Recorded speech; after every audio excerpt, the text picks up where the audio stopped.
All right, it's time to hit the gym, or the studio, or the treadmill, or whatever, because Canadians love to get fit. Though how we get fit has changed over the years.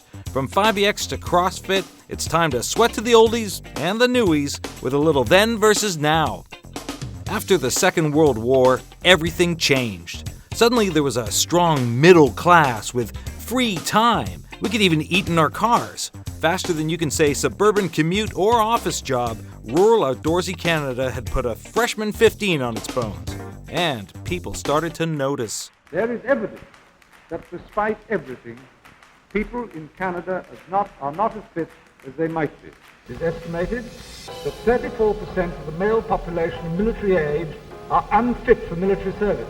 Okay, that sounded mild, but His Majesty was definitely throwing shade. And the Royal Canadian Air Force, at least, was listening. They realized that putting aircrew thousands of miles away from the nearest Y might make for some pudgy pilots. So they developed 5BX and later XBX for women, which sounded like a jet engine prototype. It's not mystical. The BX stands for basic exercises, and the 5 in the 5BX stands for 5. There were 5 exercises, and the X in the women's program stands for 10, Roman numeral for 10. The resulting booklet went global in 1961, selling 23 million copies, and was translated into 13 languages. For the average woman in the 60s, it was hard to find time to exercise. So many of us find that we're running around the house if we've got kiddies at home and are always so tired that we haven't got any time to, give ourselves a facial or get down and do those exercises for 10 minutes every day. It was also hard to escape gendered expectations around exercise.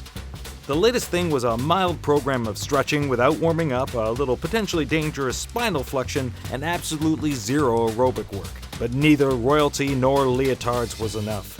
Things were getting dire, and in 1973 Canadians received a major shock.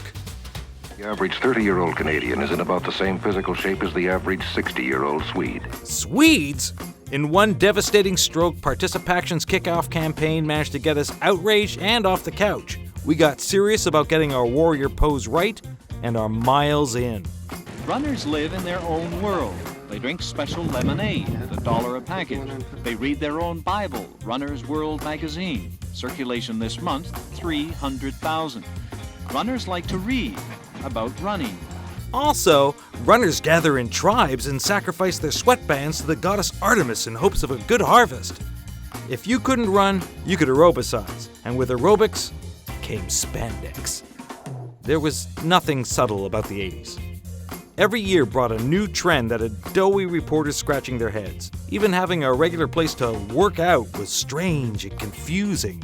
Dan Bjarnason went to a Toronto gym to find out how and why it's done.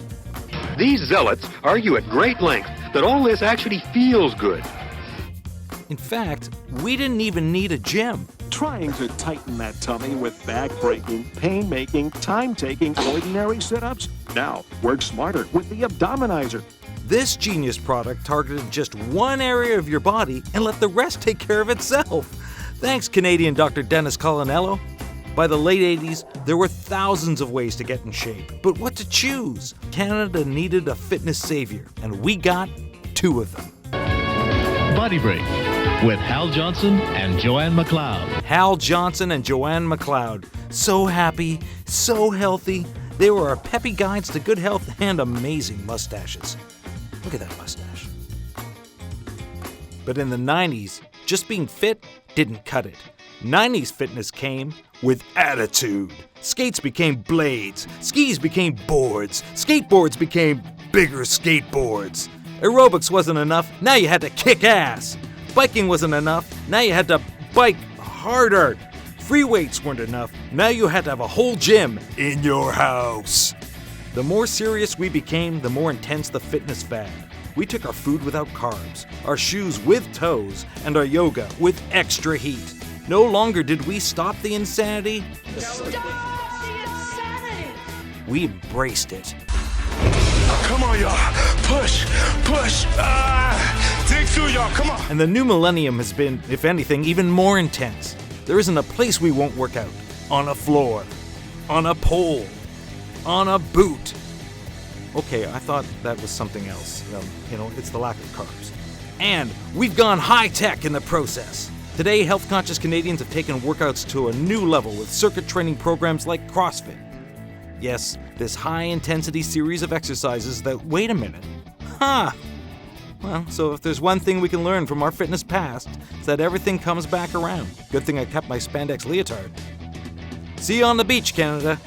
4 more, 3 more, 2 more. Keep it going to the left and 5.